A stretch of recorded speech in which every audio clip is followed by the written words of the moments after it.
Hello and welcome to this week's Ruby Shoes podcast, bringing you the very best of local entertainment across East Anglia each and every week. Now, I don't know about you, but I'm pretty hot. And I don't mean, I'm not saying I'm hot. I mean, actually physically hot, because it's that week when the weather, well, summer has finally arrived, basically, hasn't it? And now we all have to moan about it because we're British. Just turned the fan off in the Ruby Shoes studio. In fact, if I lean over here, I'll put it back on and you can probably realise why I can't have that on, because it makes too much noise, you see. So that was rather lovely and blowing and just keeping me nice and cool. Yes, thank you, fan. You can go off again.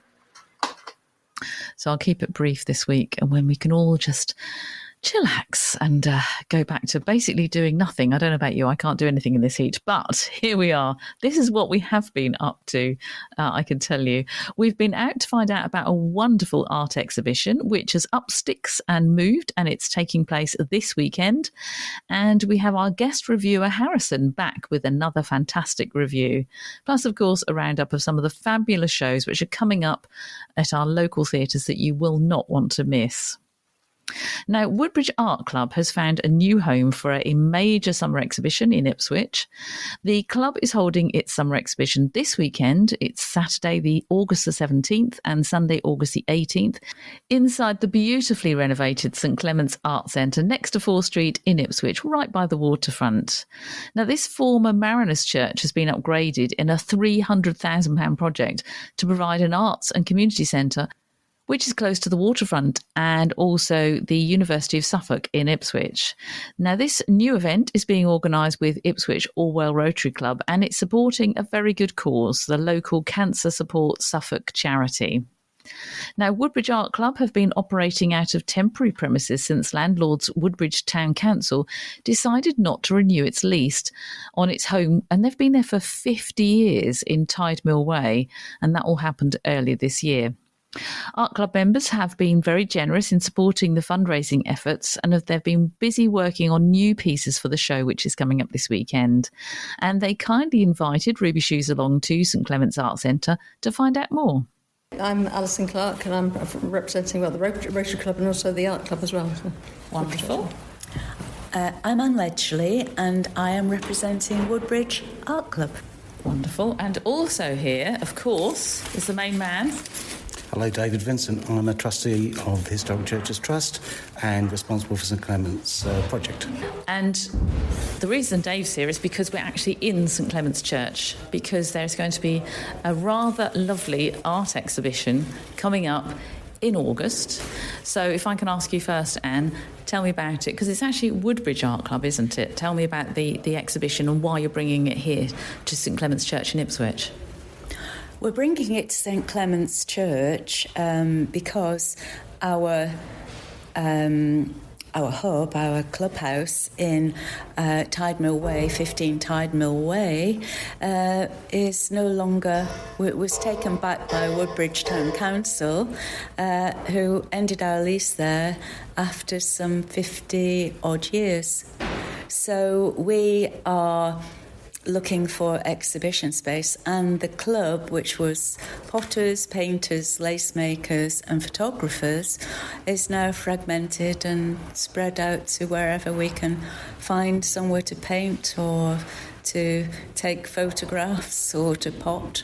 And it's been a very, very difficult and emotional time for us. I can imagine. But thankfully, Dave has taken you under his wing. So you've got this lovely summer exhibition coming up. People from all over Suffolk can come and see you, because St Clement's Church is right in the heart of Ipswich. It's on 4th Street. If you know 4th Street Baths, it's right next door to that. So you can park at the waterfront, have a nice cup of coffee, walk through. It's very easy to get to. Dave, just tell us a little bit more about this venue and how it's now turned into this gorgeous space. You could probably hear a bit of banging and crashing in the background because you've just had a beer festival here, haven't you? We've had 4 very hot days. The beer festival, the second one we've had here since we did our second phase of work. We're turning what was a redundant building, an empty church for 50 years, into a new arts and community centre for the whole area. And so we're very pleased to welcome the team from the Woodbridge Club, because the artists are spread from a wide area, and it's an opportunity for them and for us. very much so. And it's a beautiful building, isn't it? Just give me a bit of a sort of potted history of it as well. How old is the church? We think the first church here was here probably in the 11th century. There was a church recorded by about 1300. A medieval church was built, and then in Victorian times, local businesses, because it was such a busy area, businesses include the Cobble family, who this was their family church, invested on a lot of Victorian improvements. So it's a big Victorian building, really, but you can see medieval things around, such as the font. And, of course, the bells are from the 1600s, and they still play. They do, because I came past the other day and I thought, the bells are still going. Redundant church, to me, you think, the bells will have gone years ago and everything. It sounded so lovely to drive past and literally hear the bells. Have you got sort of like a local group of bell ringers here? We've got Catherine, one of our trustees. She's the bell ringer trainer for Ipswich, so she does training in here. But we've also got a carillon, which was a Victorian clockwork carillon originally, to play the bells, different tunes, different hymns every day of the week. Now it's got an electronic stroke computerised system, so we can tune anything we like into it, as long as it uses the right 6 notes. That's amazing. Modern technology. So I want to bring Alison into this as well, because Alison, your Rotary Club are going to make the grounds around here look beautiful, ready for the Woodbridge Art Exhibition.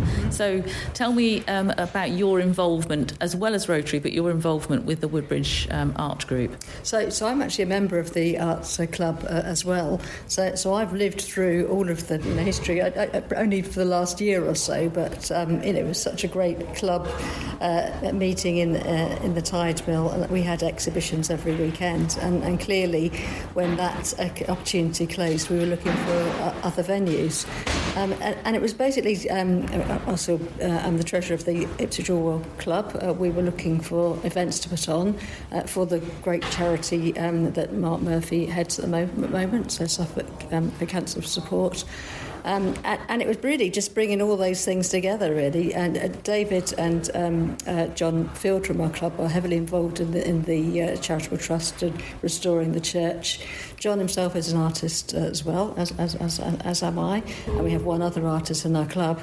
And so we were sitting over one of our in our fellowship lunches once, and somebody said, "Well, why don't we put an art exhibition on?" And of course, it all came together. Brilliant. So it's a new venture for us. It's going to be quite a big venture, really. We've got a lot of people involved, already a lot of interest from the local community. And one thing that struck me, being new to all of this, really, new to Rotary, new to the Art Club, but recently retired, is the connections that you can make. You know, the people. I mean, David seems to be the pin of everything. He knows everybody, and everybody knows him, and it's great, because we're bringing all these people together and putting it on for a great cause. And it's going to be a good event. Really encourage people to come for the weekend. Wonderful. And you've just led me nicely back to Anne for that. So I was going to say, tell me about the exhibition, Anne. Why should people come and see it? What's going to be there? They're going to see some beautiful, imaginative art. Woodbridge Art Club. Yes, we are amateurs, but we are good amateurs. Is it all paintings? Is there going to be sculpture? No. We tend to have what we call Wednesday workshops. And what we do is we look at different art forms that we wouldn't normally go that way. But if you're getting a little bit, you always paint watercolours, or you always paint, with acrylic, then we try different things. And also, because we're an art club, we did an awful lot in the style of. You will see that for the benefit of the charity, we are going to sell some artist palettes, which have been decorated by our club members in the style of, I for instance, have done one in the style of Van Gogh. Oh, wow. This was one that we did when we got involved with the community in Woodbridge, and we painted an anchor to go on the anchor trail, and we painted Starry, Starry Night, but we did it over Woodbridge. Lovely. So we can see all sorts of different things at this exhibition. You can tell me when it's on and how people can... Do they have to book? Can they just turn up? They can... Well, we're open all weekend. Okay. So therefore, the opening time is from 10 o'clock in the morning through till 4:30 in the afternoon. And just remind me of the dates. Is it the 17th and 18th? 17th and 18th. Yeah, it's free to come in. There will be teas and coffees, and hopefully nice weather to bring delicious cakes, beautiful places to sit in the garden if you've seen enough art and you would like to go and have your coffee and a slice of cake. Even if it is raining, you're inside a gorgeous church. So you are, and we must say it's a phenomenal art space. Wonderful. So, if people want to find out more about Woodbridge Art Club itself, we have a website, so we urge you to go onto there and see the kind of things that we do. Wednesday workshops, as I say, we tend to have themes and ideas. And what's the website address? It's just, if you just put Woodbridge Art Club into your search engine, it will find us. And on Fridays, we open for artists to come in and do their own thing. Lovely. Really, and they, very recently we were going up with a time team and we were painting Sutton Hoo because time team were there. So we do get involved. Did you get to paint Tony Robinson? Not on this occasion. I think they just fly him in every now and again, don't they? When the telly turns up. Thank you, all of you, for telling me about it. I wish you well with the art exhibition. I'll certainly pop along and have a look. That's lovely. And again, well done, Dave, and your team for bringing such a beautiful part of Ipswich back to life. Thank you very much. Nice to see you. Midsummer Night's Dream was performed last week by the New Wolsey Theatre Young Company. And so we sent along our guest reviewer, Harrison Shorten, who you might remember at the end of July made a great job of reviewing the Red Rose Chains version in the Forest. So we sent Harrison along to the New Wolsey Theatre to check out this version too. Hello, it's me, Harrison Shorten again, and this week I went to go and see Midsummer Night's Dream performed by the Young Wolsey Theatre Company at the New Wolsey Theatre. This performance was fantastic to see from such young performers. Obviously Shakespeare is quite hard to perform, especially for people that maybe don't understand the text, but every performer that I saw really understood their role, the roles that they had, and how to perform them effectively. One of the standouts for me was the player that played Bottom. I thought that they really understood that this is a character that needs to be funny, needs to be bombastic, and they nailed that part for me. The staging was incredible. I loved there were these sort of neon tubes of light that changed colour with whatever the scene was, but they sort of at the beginning, they definitely had this green look that made it feel like you've just entered this grove in a forest, and there were flowers all on the floor that constantly shifted the entire way throughout the play. So, all in all, it was a very good play, a very good adaptation of Shakespeare. Definitely hard to do with such a young cast and a difficult script, but I think they all handled it brilliantly. Next week, we'll be chatting to one half of the huge crossover country duo that was Sugarland, with some very exciting news. So if you're a Sugarland fan, you'll want to hear this. Plus, we find out more about a jazz festival on the coast.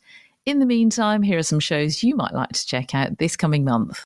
What's on across Suffolk with Stephanie McIntyre, sponsored by Ruby Shoes Podcast, your weekly entertainment news podcast, available from your smart speaker, Apple, Spotify, or you just follow Ruby Shoes Podcast on Facebook and click on the weekly podcast link to listen. There's a host of great summer shows on offer across Suffolk's magnificent theatres, and here's just a selection to tempt you. Presented by Aldeburgh Classic Theatre, Rough Crossing is adapted by Tom Stoppard, and it's on from Tuesday the 20th of August through to Saturday the 24th of August. Stoppard's characters are on a transatlantic liner. Rough Crossing combines a clever plot with richly drawn characters and a witty dialogue, and it's directed by Mark Sterling. This shipboard comedy has music and plenty of mirth, a must for some summer fun. To book, call 01728 343 344 or go to aldeburghjubileehall.co.uk. Wednesday the 21st of August through to Saturday the 24th of August, Southwold Arts Centre presents Snake in the Grass, an ice-cold psychological thriller by Alan Ayckbourn. The world premiere of this play opened in 2002. It has an all-female cast, and the play features character Annabelle Chester, who returns home to her sister after their sadistic father's death. Annabelle walks into a ghostly nightmare of jealousy, blackmail, revenge and murder. The Sunday Times called it a creepily, scarily, eerily enjoyable evening. To book your tickets, if you dare, go to ticketsource.co.uk/South Walden Aldborough Theatre or call 01728 343 344. The Key Theatre in Sudbury is offering you the chance to see The Essence of Audrey. Take a glimpse behind the life of a true icon. This biopic play, written and performed by West End star Helen Anker, explores Audrey Hepburn's successes and failures, her triumphs and disappointments, confronting the anxieties and fears she felt, finding the truth she's never been able to voice before. It's on Friday the 23rd of August from 7:30pm. For tickets, go to keysudbury.com. On Saturday the 24th of August at the Thorrington Amphitheatre, the open-air theatre in the woods just outside of Saxmundham, they are presenting the Haywain from 7 o'clock. The Haywain was first staged at Flatford Mill on the Suffolk-Essex border in 2021 to celebrate the 200th anniversary of John Constable's famous painting. This highly acclaimed atmospheric play with music has been described as East Anglia's very own Les Miserables, bringing to life the people that populate the picture, lives defined not by simplicity and virtue, but by hardship, hope and resilience. Turning the traditional bucolic chocolate box ideal of the Haywain on its head, you'll never look at the landscape in quite the same way again. The Packing Shed Theatre make work inspired by the East with people from the East. To book your tickets, go to thorringtontheatre.co.uk and don't forget to arrive early and pack a picnic. Or just order one online and be ready for your arrival. Calling all dancing queens, this is your night to say thank you for the music at the Spa Pavilion Theatre on Saturday the 24th of August. This international smash hit tribute show brings all ABBA #1 hits to the stage in a production like no other. The hugely popular show, now in its 22nd year, has a brand new show for 2024 which combines the unmistakable harmonies, colourful costumes and dazzling performances by the all-star cast. Join the Spa Pavilion for the party of the year. You can dance, you can jive, you can have the time of your life as they bring you all the hits, including Waterloo, Dancing Queen, Super Trooper, Mamma Mia of course, Knowing Me, Knowing You, Gimme Gimme Gimme, The Winner Takes It All and just so many more. The fun all starts at 7:30pm. Check out spapavilion.uk to get your tickets. And finally, the Red Rose Chain Theatre Company is in full swing, performing a Midsummer Night's Dream in the Forest at Sutton Hoo, right through to the 24th of August. It's Shakespeare as you've never seen it before, outdoors and under the stars. Go to redrosechain.com to find out more. Don't forget, you can always get in touch with us via our Facebook page at Ruby Shoes Podcast. We love to hear all about your forthcoming plays, your comedy nights, your outdoor events, anything at all really that can come under that umbrella of entertainment. And then we tell everybody else. And you can also listen again to any of the Ruby Shoes podcasts via Apple or Spotify, or just click on our podcast links that are posted each week on our Facebook page. And follow us there too for the latest entertainment news. I'm Steph McIntyre. Thanks for listening. We'll chat more about live theatre and all kinds of entertainment next week. In the meantime, check out our socials at Ruby Shoes Podcast. We'd love you to follow us and make sure you have a great week and stay cool, won't you?